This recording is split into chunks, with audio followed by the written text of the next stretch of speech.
द्विघात समीकरण से रिलेटेड जितने भी इंपॉर्टेंट क्वेश्चन जो बोर्ड एग्जामिनेशन में पूछे जाते हैं वो सारे में क्लियर करूँगा। सारे इंपॉर्टेंट पॉइंट्स, सारे इंपॉर्टेंट टॉपिक जो द्विघात समीकरण में आते ही आते हैं, है ना, उसको भी एक बार सबको देखते हुए हम लोग चलेंगे। ठीक है, तो एक प्रश्न है 2x² - 9x + 10 = 0, है ना। इसको सबसे पहले प्रश्न में पूछेगा कि गुणनखंड करें। क्या करें? गुणनखंड करना है ना। तो गुणनखंड करने के लिए हम क्या करते हैं कि ये बीच वाला जो -9x है इसको जोड़ने या घटाने पर -9x आना चाहिए और गुना करने पर ये 2 × 10 20 आना चाहिए। ठीक है, तो हम फॉर्मेट समझते हैं पहले कि द्विघात समीकरण का मूल रूप क्या होता है। तो द्विघात समीकरण का मूल रूप होता है ax² + bx + c = 0। x² के साथ जो भी चीज होती है, यहाँ पे a है तो x² का गुणांक a हो जाएगा, x का गुणांक b हो जाएगा और यहाँ पे c कोई कांस्टेंट हो जाएगा। तो हम क्या करते हैं, a को पहले c के साथ मल्टीप्लाई करते हैं। हमारे पास प्रश्न है 2x² - 9x + 10 = 0, है ना। तो ये 2 को हम 10 के साथ मल्टीप्लाई करेंगे, 2 को 10 के साथ मल्टीप्लाई करेंगे, कितना आ गया हमारे पास? 20 आ गया। ठीक है, अब 20 को कौन सी 2 ऐसी संख्या में तोड़ना है कि जोड़ने और घटाने पर 9 आना चाहिए, है ना। तो एक संख्या हमको मिल रही है 5x और 4x, है ना। 5 और 4 कितना हो गया? 9, और दोनों को गुना करेंगे तो कितना आएगा? 20 आएगा। ठीक है, लेकिन यहाँ पे हमको लाना है -9, तो हम दोनों में क्या करेंगे? माइनस लगा देंगे। ठीक है, और यही चीज यहाँ पे रखेंगे 2x² - 5x - 4x + 10 बराबर में क्या? 0। चलिए इसको ले लीजिए, बराबर में क्या हो गया? 0। अब देखिए ये दोनों में कॉमन क्या है? कुछ मिल रहा है क्या? तो यहाँ भी x है, यहाँ भी x है, हम x को कॉमन लेते हैं तो क्या बचेगा यहाँ पे? 2x - 5। ठीक है, यहाँ देखिए यहाँ पर 4 है और यहाँ पर 10 है, तो कहीं ना कहीं दोनों में मिल रहा है, तो 2 को हम बाहर निकालते हैं, क्या बचेगा? 2x। अब 2 के पहाड़ा में 10 कितने बार में आता है? 5 बार में। ठीक है, लेकिन समझना ये है कि अगर हम माइनस कॉमन लेते हैं ना तो अंदर का साइन बदल जाएगा। ठीक है, ये प्लस है, ये किस में आ जाएगा? माइनस में। बराबर में क्या? 0। सॉरी, जो चीज यहाँ लिखा हुआ रहेगा वही चीज यहाँ पे आने वाला है। ठीक है, अब क्या करते हैं, ये दोनों के बदला को हम 1 लिखेंगे और जो बाहर में है x - 2 उसको भी हम एक जगह करके बराबर में 0।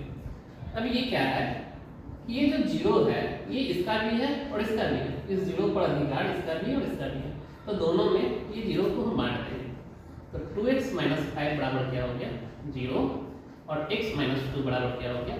0। यहाँ -5 है, बराबर में उधर जाएगा, प्लस में हो जाएगा, तो 0 में 5 जोड़ेंगे तो 5, ये दोनों गुना में है, बराबर में उधर जाएगा तो भाग में हो जाएगा। तो x का मान क्या आ गया? 5/2। ठीक है, यहाँ पर देखिए ये माइनस में है, बराबर में उधर जाकर प्लस में, तो 0 में 2 जोड़ेंगे तो क्या आएगा? 2 आएगा। ठीक है, तो ये जो भी रूप मैंने बताया है यहाँ से यहाँ तक, ठीक है, ये गुणनखंड हो गया, ये हो गया गुणनखंड। और ये जो हमारे पास x का 2 मान आया है इसको मूल कहा जाता है। क्या कहते हैं? मूल। ठीक है, और मूल को अल्फा और बीटा से दर्शाया जाता है। ठीक है, तो यहाँ पे 2 मान है, तो अल्फा का मान क्या हो जाएगा? 5/2, मूल क्या हो गया? 5/2, और बीटा का मान क्या हो जाएगा? केवल 2। ठीक है, एक तो गुणनखंड पूछा, गुणनखंड विधि द्वारा इसको सॉल्व करना था, मैंने हल कर दिया। दूसरा इसमें इंपॉर्टेंट चीज क्या पूछता है, वो पूछता है विविधकरण। क्या? विविधकरण, है ना। इसको विवेचक भी कहते हैं। क्या कहते हैं? विवेचक, है ना। इसका फॉर्मूला होता है d = b² - 4ac। ये फॉर्मूला याद रखेंगे, इससे रिलेटेड 2 से 3 प्रश्न पूछे जाते हैं। तो फॉर्मूला क्या हो गया? d = b² - 4ac। ठीक है, तो यहाँ पे हमारे पास प्रश्न क्या था, 2x² माइनस 9x प्लस 10 बराबर 0। x² के बगल में जो रहता है वो a रहता है, ठीक है, x के बगल में जो रहता है वो b रहता है, और जो कांस्टेंट हो गया वो c रहता है। तो यहाँ क्या हो जाएगा, a बराबर 2, b बराबर ये पूरा -9 और c बराबर कितना हो गया 10। अब विवेचक का मान निकालें, b² का स्क्वायर करेंगे -9 का स्क्वायर -4, a का मान कितना है 2 और c का मान कितना है 10। 9 का स्क्वायर करेंगे 81, माइनस का स्क्वायर करते हैं वो प्लस हो जाता है, ठीक है। 10 को 4 से गुणा करेंगे 40, 40 गुना 80। अब 81 में से 80 जाएगा तो कितना बचेगा, 1 बचेगा, है ना। ये विवेचक का मान निकल गया, ठीक है। इसके बाद इंपॉर्टेंट ये है, पूछा जाता है मूलों की प्रकृति, मूलों की प्रकृति, ठीक है। अब थोड़ा सा इसके बारे में मैं बता देता हूँ कि यदि विवेचक का मान 0 से बड़ा आ जाए तो मूल वास्तविक और समान होते हैं, मूल वास्तविक और समान होते हैं, ठीक है। यदि d का मान 0 से छोटा है तो मूल कैसा होगा, अवास्तविक होगा, ठीक है। यदि d का मान 0 के बराबर आता है तो मूल वास्तविक और बराबर होते हैं, वास्तविक और बराबर होते हैं, ठीक है। तो यहाँ पे मैंने देखा d का मान क्या आ गया, d का मान 1 आ गया, है ना। ये जो 1 है वो कहीं ना कहीं 0 से बड़ा है, ठीक है। जब 0 से बड़ा है तो मूल कैसे हो जाएंगे, मूल वास्तविक और असमान हो जाएंगे, मतलब अलग अलग, ठीक है। मूल कैसे हो जाएंगे, वास्तविक और असमान। यहाँ पर देखें तो यहाँ पे 5/2 है और 2, ये दोनों मूल वास्तविक है ना, और अलग अलग है, क्लियर है। उसके बाद और भी कुछ प्रश्न हैं जो पूछे जाते हैं, जैसे आपसे पूछे जाएगा मूलों का योग, मूलों का योग, योग का मतलब क्या, योग का मतलब जोड़ होता है। अच्छा, मूल होते कौन कौन से, तो मूल तो होता है अल्फा और दूसरा बीटा, और दोनों का योग पूछ रहा है तो हम डायरेक्ट फार्मूला से भी इस चीज को निकाल सकते हैं।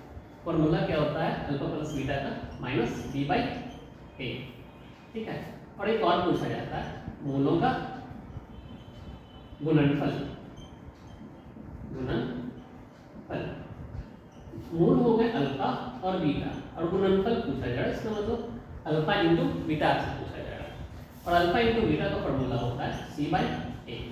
चलिए मैं देखता हूँ ये निकल रहा है, तो -b का मान हमारे पास कितना आया था, तो b का मान आया हमारे पास -9, है ना।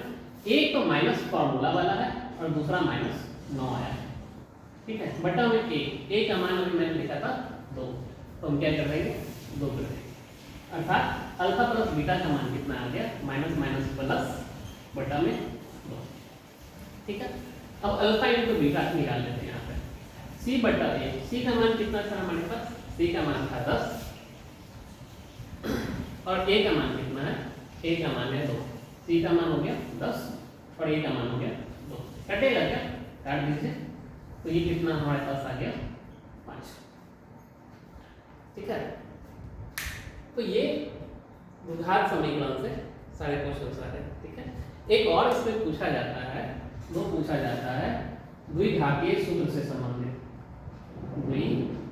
द्विघातीय सूत्र से संबंधित, है ना। इसका फॉर्मूला होता है -b प्लस माइनस √d बटा में क्या 2a, ठीक है। चलिए मैं निकाल देता हूँ, ये अल्फा और बीटा का मान हो गया, ठीक है। तो अल्फा बीटा का मान क्या हो जाएगा, माइनस b का मान कितना था, b का मान हमारे पास आया था -9 प्लस माइनस √d, d मैंने अभी निकाला था विवेचक 1, तो d का मान हम यहाँ पर रख देंगे 1 बटा में 2, a का मान कितना है, a का मान है 2, चलिए सॉल्व करते हैं। माइनस माइनस क्या हो गया, प्लस 9, ये प्लस माइनस अंडर रूट 1 का मान 1 बटा में 2 दूना 4। आप चाहे तो यहाँ से अलग अलग सेपरेट कर सकते हैं, मतलब अल्फा का मान हो जाएगा 9 प्लस 1 बटा में 4, और साथ ही साथ बीटा का मान क्या हो जाएगा 9 माइनस 1 बटा में 4। तो अल्फा बराबर क्या हो गया 9 1 10, 10 बटा में 4, काट दीजिए 2 से, 5 दूना 10, 2 दूना 4। अल्फा का मान क्या हो गया 5 बटे 2, और यहाँ बीटा का मान क्या हो जाएगा 9 में से 1 गया तो 8 बटा में क्या 4, कटेगा क्या 2 से, बीटा का मान हो गया 2। यहाँ भी अल्फा बराबर 5 बटे 2 आया, बीटा बराबर 2 आया, और मैंने पहले भी सॉल्व किया था, मूल निकाले थे तो गुणनखंड विधि से अल्फा का मान आया था 5 बटे 2 और बीटा का मान आया था 2। ये सारे इंपॉर्टेंट क्वेश्चंस, ठीक है, जो भी इंपॉर्टेंट चीज है द्विघात समीकरण में जो जो पूछे जाते हैं वो इसमें सारे कवर होते हैं। ठीक है, थैंक यू।